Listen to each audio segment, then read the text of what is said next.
Hey, welcome back, Sabscribers. It's me, Sab, here again with another episode of Suffering of Silence, as always.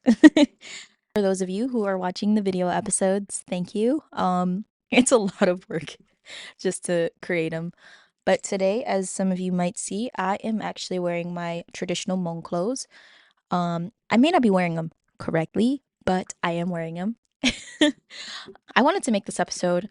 I actually had something completely different planned, but sometimes I get these like sudden urges to like create different episodes that I like.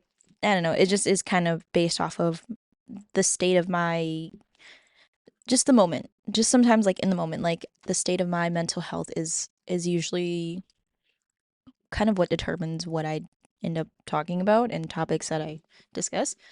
But today I wanted to like, I had something totally different planned for this next episode, but I wanted to make this episode because um it is Hmong New Year, and I just went and celebrated a little bit. Well, I just went to Hmong New Year. That's it. I don't really want to say that I celebrated it because I only went for like an hour. I just wanted to like talk a little bit about like my experience just in general as a Hmong American, and just like some of like the things that I find really difficult and challenging. If you've ever listened to any of the episodes of my podcast, especially like the ones I put out in like May in regards to like my the AAPI Heritage Month. Um I talk a little bit more about how I identify with being Asian American, but it's like I can't go back and change that. I can't go back and change the decisions that I've already made. I especially, it's even more difficult for me to like, it's even more difficult for me because it's my dad that's Hmong, and not having my dad anymore really like just essentially puts the cherry on top of the hurt and the pain. um and I I haven't worn my traditional Hmong clothes since I was a child, like very young, probably like in high school. Because there was a year that we went to Hmong New Year, and that was like me and my sister, and she actually got me dressed. Um, because like my mom, she's not Hmong, so she doesn't know exactly like how to put on Hmong clothes, and there's a lot of like intricate things that are part of the outfits, and my mom isn't that she's just not an expert in it, you know? And I don't shame her for it. I don't hate her for it because it's not it's not her cultural like tradition to wear these clothes. But in some ways, you know, like it inspires me more. It just shifts my perspective on how I date people, and how I want to raise my children. It definitely makes me shift my perspective on how I date people and who I choose to date, because you know, I want to be able to date someone who can like share with me what their cultural like background, like, you know, just some cultural traditions. Um and I don't know if I can, like, I'm not the best person to be able to share those things. And I'm going to learn. I promised myself that I would learn, and I promised myself that I was going to do more to feel more aligned with my cultural background. And I feel like I'm doing the best I can with the tools that I do have, and I'm trying because I hope that when I do have kids one day, like I can share these things with them and have those experiences with them. Um and I think it's like important to me for sure to like try to continue this and like carry it on as much as I can. And it just makes me like want to hold on to the things that I do know, and like force me even more to learn more about my culture. Um, because I want to like I see relationships in general, like whether it's to date someone or just friendships. I definitely see them as a collaboration. Like my friends bring certain things from their cultural history and their cultural background, and I bring some of my own. And I want to be able to share those things with each other. And I think that's one of the best things about life. Um, and like while I was looking up videos and just things on how to dress myself and wear traditional Hmong clothes, I actually came across some like I wish that there were more videos out there that actually went more in depth of like how to put on the clothes and how to dress and how to like just in general, like I wish there were more ways that I could learn about my culture. So I don't really have those resources now that, my dad's gone. And of course, like my mom isn't going to be an expert in that. But again, like I want to be able to have those shared experiences before I even have kids with someone because I want to be able to like teach them those things as well as they get older. Um and so I was like watching these videos of girls like talking about how it was it's literally like an honorable like experience to have your mom like dress you in your traditional Hmong clothes, and like it was like making me so emotional. Like it made me cry because like she was just talking about how it put into perspective for her that like her mom is just getting older and she may not have these experiences for much longer with her mom. And on top of that, like, she's like, someone needs to come marry me right away so that I can actually wear my traditional clothes and have my mom dress me for my wedding. And like, I thought that was really sweet. But it makes me more emotional because it's like, not because like I can't have those moments with my mom, but because like I can't have those moments with my dad. I know I'm not gonna be able to have those moments with my mom because my mom doesn't, this is not her cultural tradition, but like I know I wish I could have at least had those experiences with my dad.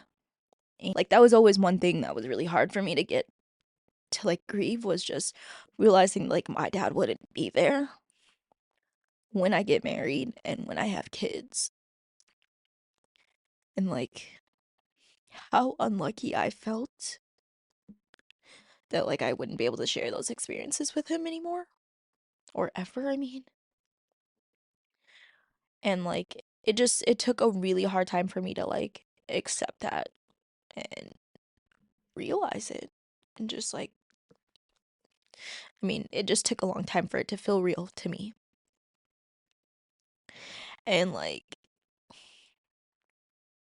watching those videos of those girls getting dressed with their mom, and like it of course reminded me of like the times that my sisters would get me dressed for Hmong New Year, or just in my traditional clothes to go take pictures. And like I wish I could still find the picture that we used to have on our fridge of me and my sisters.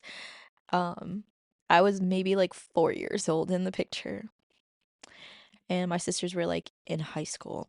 And my sister dressed me up in like the cutest little outfit. And it was just so adorable to me because I'm like, I still remember that day. Like us getting dressed, her dressing me, and like it like literally breaks my heart because I wish I could like experience that again with them. And I wish like I wish I had people in my life that I could experience those things with. Um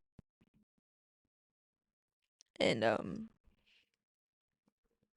it's just something about like putting on traditional clothes that just like gets me emotional.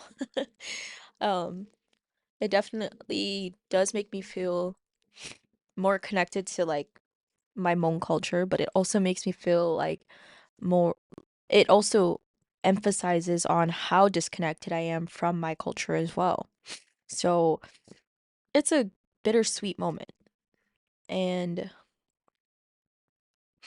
I also was feeling super self-conscious today because I'm like, I know my Hmong clothes are very, like, very, very traditional. Like, it's these were pieces that like my aunt in Thailand made for me and sent them um when I was younger, when I was like a kid.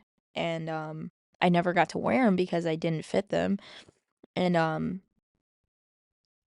you know, when I look at other people's like Hmong clothes, they look so modern, so beautiful. Like I can't even wear like the traditional like coins and like the jewelry with the coins and all, like the accessories with the coins and all that.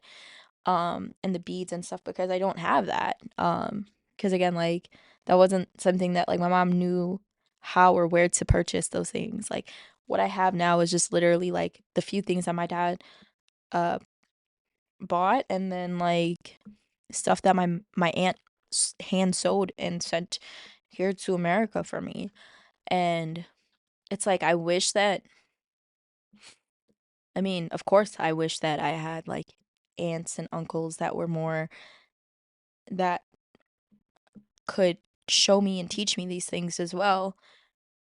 And it's like, but I never had that because of what happened to my dad's family. And like then I start to think about like everything, and like it all makes sense, and I don't make excuses as to why I didn't try to be more in tuned and aligned with my cultural background. But I want to be more in tuned and aligned with my culture, with my Hmong culture. But I also know that like there's just a space of uncomfortability that I'm gonna have to go through, and I need to prepare myself for that because if I want to commit to like really learning about myself and learning about my cultural history and my background, I have to be comfortable with going through the uncomfortable parts of it. And it's uncomfortable to me to have to be like, hey, I don't know what I'm doing. Hey, I don't know anything about my culture. Hey, I don't know how to speak Hmong. I don't know how to even put on my traditional clothes. And like, I don't know where to find my traditional clothes.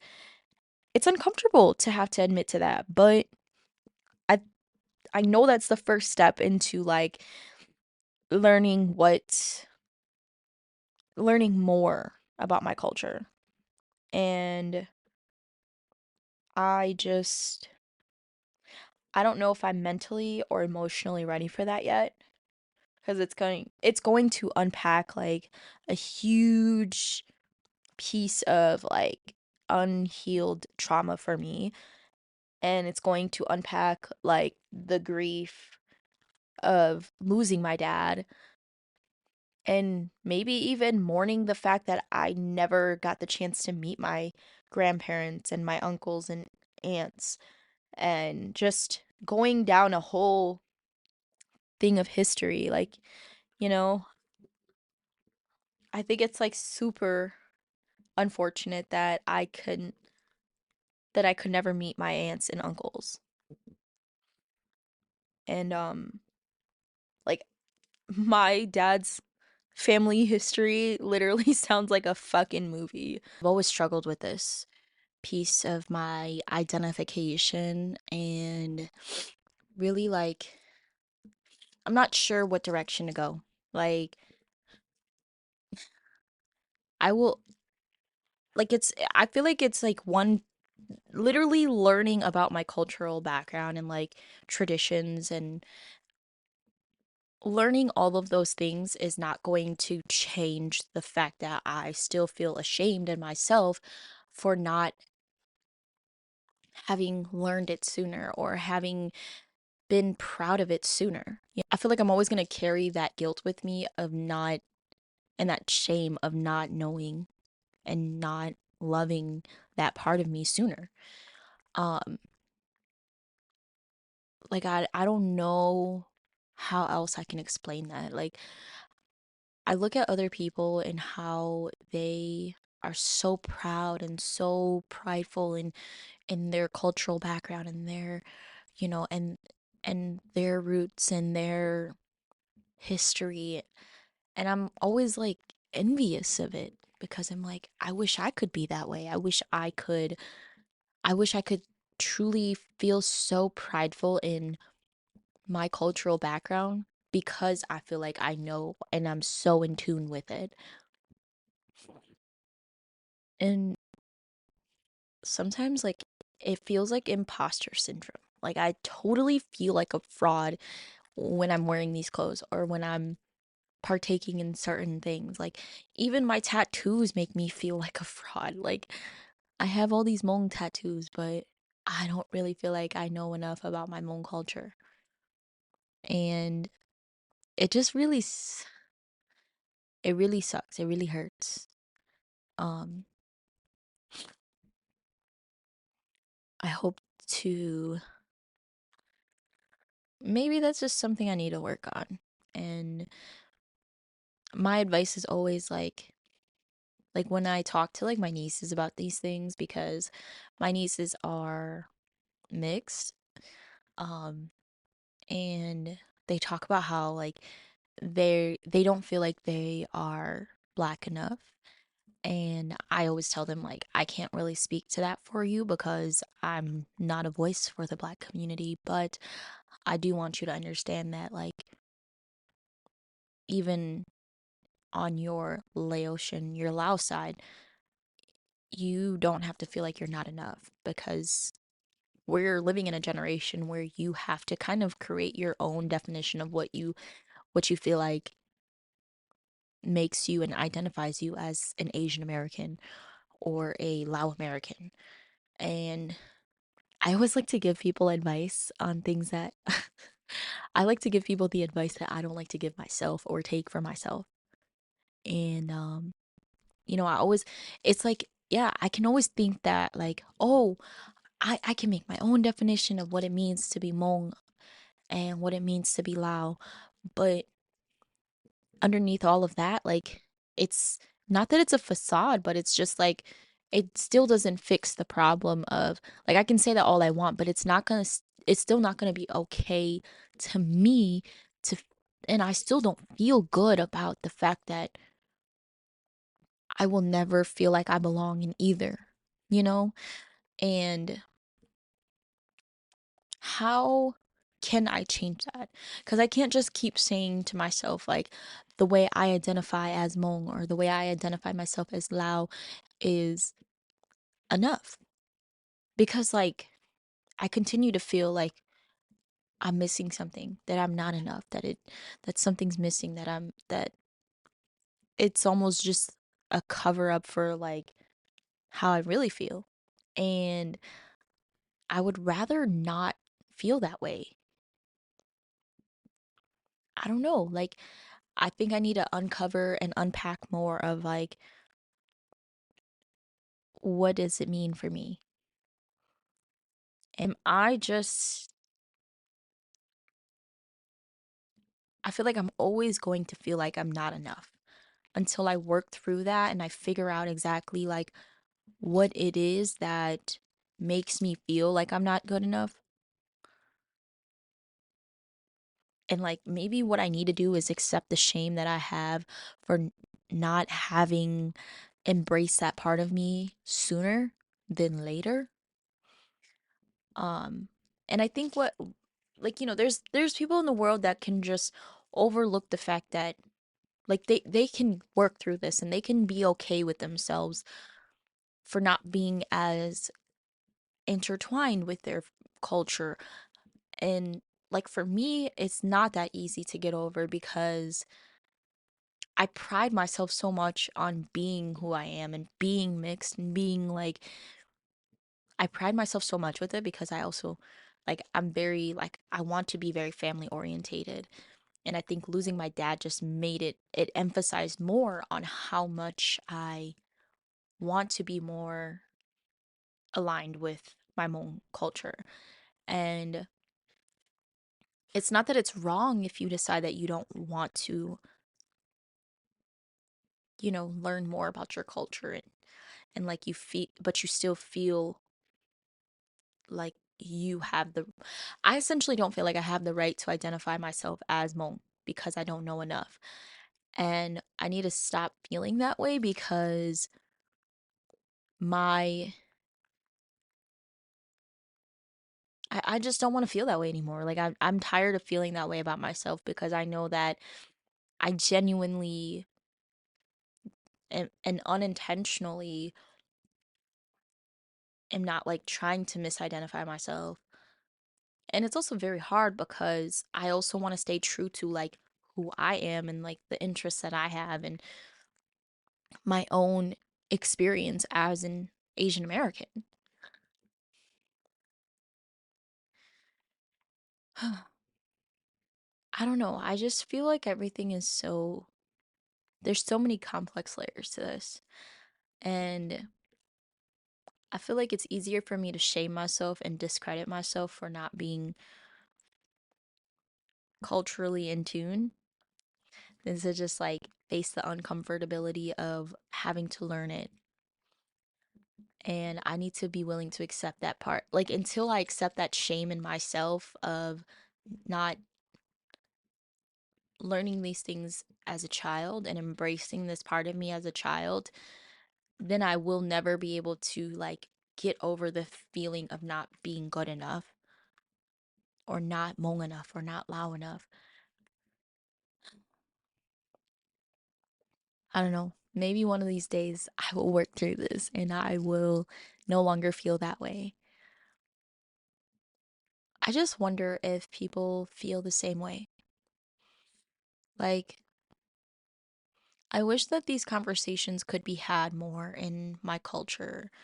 And I wish I had more like people that were like, I wish I had more Hmong friends, or I wish I was more in touch with my cousins that I do have. And I wish, like, even my own siblings, like, I wish I was more like in touch with them. And I think, like, I might have said this in like my AAPI Heritage Month episodes, but I feel like for me personally, like, I feel like when I meet like other Asian people here in my hometown, like, especially like the women, I feel like they're super abrasive to me. And God, this is gonna sound so controversial to say. It's gonna be a hot take. But I feel like there's always like a level of like hatred that they give me before they know me. And it kind of like gets me. I think that also is why like I stay away from a lot of like Asian people in general because I feel like they prejudge me very often and like it kind of gets me, it makes me super self-conscious because again, like I also feel like I'm not Asian enough in general. Um, Not even to like break it down to the level of like I already know I don't feel loud enough and I don't feel Hmong enough when I'm in those spaces. Like, but I also feel like I'm not Asian enough in so many different spaces, especially when I see other Asian people, because I don't fit the typical mold of what an Asian person is. I would say, and like like it kind of makes me freaking self-conscious as hell. Like I wish I could have more Asian friends, but it's like when I try to befriend people, especially here in Milwaukee, like I feel so judged by them. And I feel like they don't like, you know how you just know when someone doesn't like you? Because I feel like around here, like in Milwaukee, like you're either like a hella studious Asian person or you're like hood as fuck. And I don't want to be neither one. Like I just want to be like I just want to be interested in the shit that I'm interested in. And but when I meet like other Asian people from like other cities, like they're so accepting of me. Like they're so sweet, they're so kind. And I feel like every time it's like an Asian person from Milwaukee, they have like a different perspective of how they like view things and how they look at me.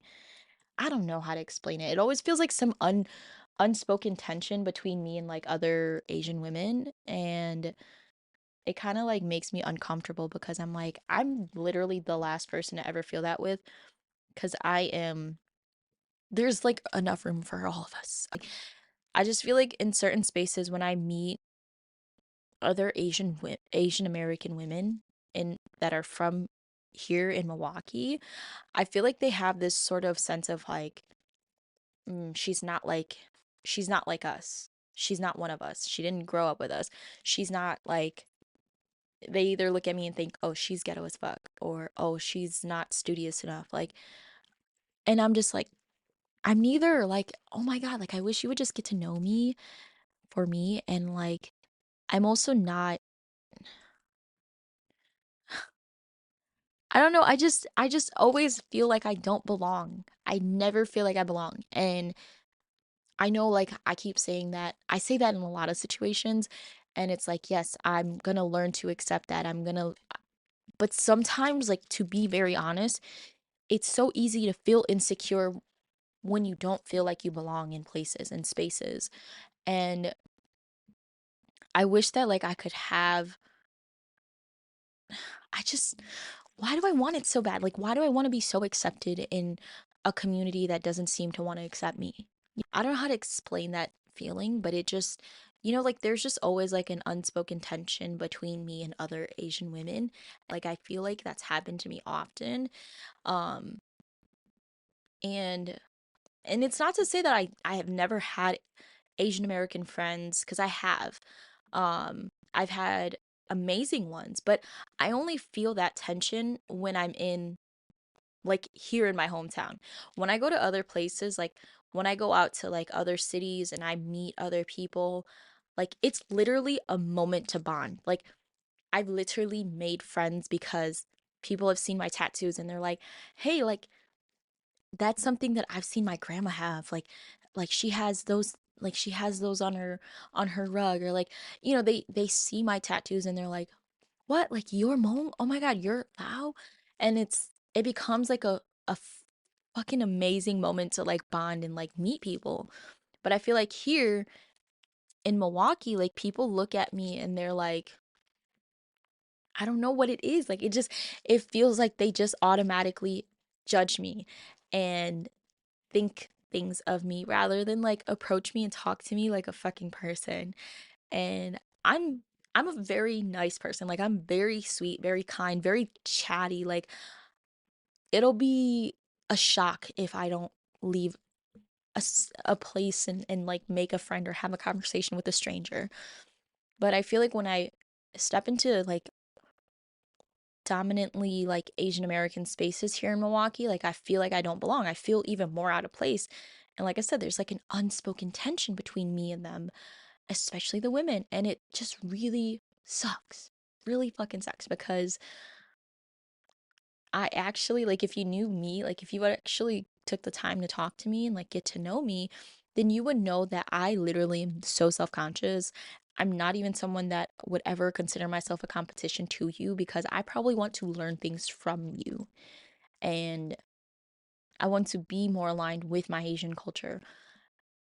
But that's also why, like, I've always felt so isolated in those spaces and in those places, which is why I feel like a majority of my friends are not Asian American. And it really does break my heart though, because I wish I could have that. And like I truly believe in the whole idea of like sometimes like you don't always, some people don't have like they don't feel like they belong in the family that they're given, that they're forced to have. And you kind of want to go out there and you want to create your own family by creating friendships with people that make you feel like you belong and feel like they align with you more. And I feel like I've done that, but I feel like there's always like a piece missing for me, and that is the Asian American aspect of it. Um but I feel like that's always going to feel like an empty part of me. And hopefully one day I could change that. I have yet to see the whole world, so like that could very well change. And as much as I say, like, oh, I want to stay connected to my cousins and stuff, and I want to learn things from them too, and I want to feel more connected with them. Um, and like as I'm going through this like journey of discovering myself, and I feel like that's always going to be something like I don't feel like it's ever going to be just like, oh, I've reached this level of growth and that's it for me. Like I'm always going to want more, and I'm always going to have that hunger and that desire to grow and learn more and find more to to add to who I am and to add to my identity. And maybe that's my problem, right? Like maybe that's my problem, is that like I'm never going to be just content with staying the same all the time. Like maybe what I need to do is just reflect on how happy I should be and how grateful I should be for what I do have, and the parts of me that I have found. But maybe that's me settling, and I refuse to settle. But I thought I was going to get I think that's all I really have to say right now. I mean, I thought I was going to get more emotional about this um while I recorded this episode, but I think I'm okay right now. I just I guess ultimately my whole thing is just I wish that my dad was here to celebrate Hmoob New Year with me. And it gets me emotional because I haven't worn my traditional clothes since I was a kid, and let alone gone to a Hmoob New Year since I was a kid. And when I would go, I had my sisters there to help dress me and help get me ready. And now I don't have that privilege, and I don't have my dad to share these things with.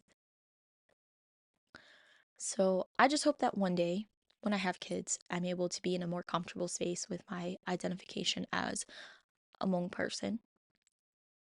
And I'm able to actually share these things and experiences with my kids and have those moments where I get to dress my daughter in her traditional Hmong clothes and her traditional Lao clothes. And I can't wait to have those experiences with them. And I have a couple ideas. I have a couple ideas in mind as far as like clothing goes, and just some inspiration that I'm feeling. Um, but I hope that one day I get to experience these things um, with my daughter and my son even. um, but yeah, hopefully like this makes some sense to people, and just like I said, I just wanted to share these raw thoughts now that I've gone to Hmong New Year and I've had the experience, and I just wanted to share a very vulnerable part of me, um, an insecurity of mine. And I hope that by next Hmong New Year, I can work through these insecurities and feel more confident in my identification as a Hmong person. And I can't wait to get dressed again in my traditional clothes. But yeah, um, as always, you guys can find me on TikTok and Instagram, even though we hear that TikTok is going away soon. Just follow the podcast on all streaming platforms and on Instagram then. My social media handles is at Suffering of Silence Pod. And obviously, you're going to be able to find Suffering of Silence anywhere that you listen to podcasts. Video episodes are going to be uploaded onto YouTube, and some may get them on Spotify as well. But thank you guys for rocking with me through most of this year. Um, I can't wait to see y'all in the new year, and I'm ready. I'm ready for what's to come in the next few episodes that I have planned for you guys. And I will talk to y'all soon. Thanks for being subscribers.